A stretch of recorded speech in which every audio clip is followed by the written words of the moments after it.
Okay, today we are doing something a little bit different. Don't have anyone on the line right now, but we are going to go ahead and jump into some content. And I really want to focus on some comments and posts that I've been seeing on LinkedIn. There's a lot of, I think, misconceptions and missteps when it comes to leadership and workforce development that I am trying to correct myself as a voice within the space, leveraging my experience of over a decade in the military, standing up organizations within the Space Force, as well as the Air Force, and my time with many, many agencies that I've worked for as well in the intelligence and space career fields. So I'm going to go ahead and screen share and just kind of go through some comments that I was making this morning and looking at some different perspectives and a lot of different topics. So hopefully there's something in here for you because we're going to jump around to quite a few different topics where I give my 2 cents, and I know you're going to learn something from it. So let's go ahead and start. All right, so scrolling up to the top here, looking at just comments that I've been making. So Rob Dance here, tech entrepreneur, two-time CEO, all these types of things, makes a post about making money so that you can walk out of situations you don't like. I wholeheartedly believe that entrepreneurship is the way to go for many, many individuals, not necessarily every single person, but at the end of the day, you have a skill set, you are unique, you have experiences, you have things that you can bring to the market that are beneficial and worthwhile that I'd be willing to pay for, you'd be willing to pay somebody for, because at the end of the day, if you can solve people's problems, that's how you make money within the marketplace. So he mentions this, it's important, but what is it that really measures success? So in my opinion, it's your skills. If you are skilled in a craft, if you are a skilled communicator, sales, developing a vision, a plan, big strategic thinker, or if you're really good at implementing and working with your hands, whatever it is, the skills give you an ability to solve problems. And when you solve problems in the world, you become more valuable and you're often compensated through money. But it doesn't have to just be money. As a leader, as someone who is managing a workforce, managing tasks, you become more and more valuable the more you develop your skills. So if you have not invested in some way, and I have invested tens of thousands of dollars into various coaching programs, and I'll say that they've all taught me something. I've learned quite a bit, and I've continued to develop and grow, but none so great as being a member in the U.S. military. Not to get super patriotic and be like, yeah, yeah, or like obviously I got the flag up there and some things from work that I've done, but truly there are great structures and systems, and I've critiqued all of them, trust me, on how they could be a bit better, but really good programs within the military to develop leadership skills. And that's one of the trends that I've been noticing, and you'll hear me talk about a lot, is that non-commissioned officers, senior non-commissioned officers within the military are leaps and bounds ahead of their peers when they're 22, 25 years old, because they are leading small teams. They're responsible for projects. It's one of our biggest strategic advantages as a US military is that we don't rely on the big head shed. We're not waiting for permission most of the time to lead and to do it well. And different services do it quite differently, but I've seen the Army actually do it quite well within certain ranks and organizations, that they lead their people very effectively and they develop those skills because they're not just theorizing and talking about it, they're out there actually doing it and practicing it. So that's a big takeaway here is develop your skills, solve problems, and you'll become more valuable in every aspect of your life. All right, so another one here, talking about that the 9 to 5 is dead, long live the individual schedule, and kind of giving an idea of what work-life harmony can look like on your actual schedule, because work-life balance is a term that many have done away with because the balance isn't there. It's never going to be perfect, but finding some sort of harmony where you are comfortable with the amount of work that you're doing compared to the amount of life that you're living, based off the assumption that your work is not your life.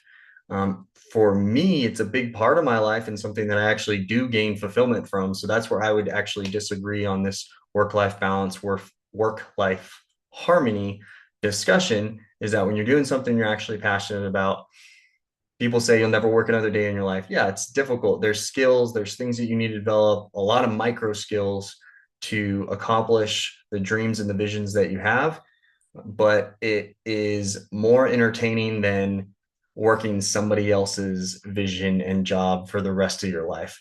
So the comment that I made here was really talking about how having a known schedule is absolutely essential, and that's the first step. And I think most organizations drift through their schedules and their time isn't intentionally devoted to specific work.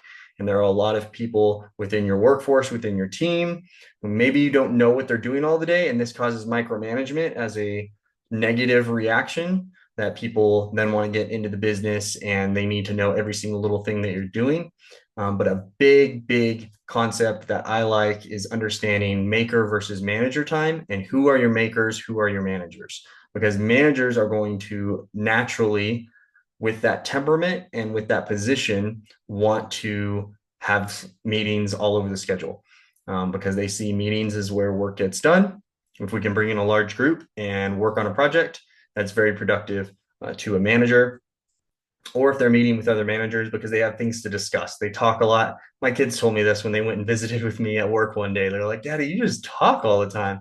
I'm like, y'all aren't even in all the meetings and seeing all this other stuff that's going on. But I was very much a manager in my previous role as a senior enlisted leader for my people. And I had to pull myself back several times because we were just having too many meetings, because I enjoyed meetings and bringing everyone into the fold rather than giving out the tasks and delegating appropriately. So I had to strike that balance. And then the maker on the other side is the individual who just wants to be allowed to work. And there's a lot of responsibility and accountability that comes with that. Of course, your managers have to be able to trust the makers that, okay, I'm going to move meetings or I'm going to cancel meetings because you're telling me. You have to communicate to your manager as a maker that I need blocks of time. I need chunks of time where it's 7 a.m. to 11 or the whole day, even, where I'm allowed to run my own schedule and I can work on the work that actually needs to get done. Because if I have a meeting at noon or I have a meeting at 11 or worse, 9 o'clock, 10 o'clock, it's going to interrupt my entire flow and you just ruin my entire day. So if I know that all of our meetings are going to be on Wednesdays, Fridays are a bad time to have meetings, but certain days or certain times, usually afternoon, would work best. So that way your people who are making the work and in it, working on it with their hands, their minds, nugging out whatever that project is, know that they are going to have dedicated time and they can actually focus, get into a deep flow state rather than being pulled here, pulled there, and then they just completely lose all their momentum. So those are the big things there when it comes to meeting times. The next thing is something I'm very passionate about, and that is feedback. If you don't have a structured form and system process for feedback, your organization is absolutely doing it wrong. You tell them I'm a bit passionate about this, because even something like this, a 360 feedback, yeah, it's an improvement from some things that I've seen in the military, where it's not just your supervisor who's grading you, and they could have some subjectivity there, almost always do, right? There's a bias. Listing out your strengths, development areas, all these things, yeah, that's fine. That's a good start. That's what I commented on here. This is a great starting place. At least we have something documented. Again, the known is much better than just the unknown and just drifting. So if you have a known template, a known feedback, and a known periodicity with which you are going to deliver these one-on-one feedbacks, or with your groups as well. You can do this as an entire team. You're not going to call out individuals in front of everyone, but you can definitely communicate holistic issues and challenges, room for improvement, benefits as well. Always praise in public. That's a great place to start. But one of the biggest things that I loved about prior Air Force comprehensive assessments, our feedback system, was that we had a line in there that said, does the airman or does the member understand their critical role in the mission? Because now you're not only placing the responsibility on the individual who's receiving the feedback to know their critical role in the mission, but the supervisor as well. If the supervisor doesn't know, then we have a serious problem. And the supervisor needs to go to their supervisor and figure out, hey, I'm trying to understand, how does Airman Snuffy fit in with the big picture mission? How does the individual who is a factory worker fit in with the big vision of a massive conglomerate company who's responsible for delivering physical products, those types of things? Some of them are pretty easy to see. Like, as I mentioned that example, you're probably thinking, yeah, dummy, that's pretty obvious. But it comes back to, what is the number one priority for that company, for that organization? And I think a lot of people fool themselves most of the time, thinking that it's, not to make a profit, that making money isn't the number one goal of a business.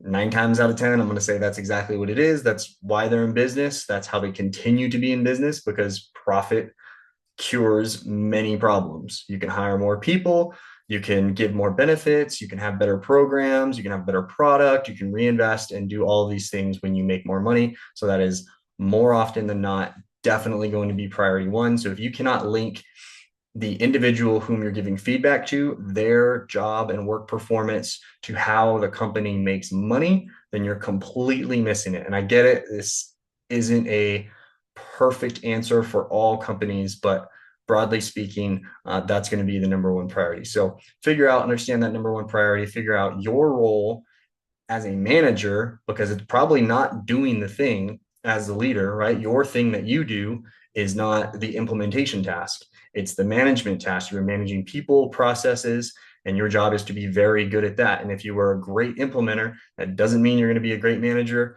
or a great leader within the organization. I used to think that, and I proved myself wrong. Many other people proved me wrong throughout my years in the military, that I realized, yeah, even if I was the best implementer, it didn't make me a great manager. It's a separate skill set.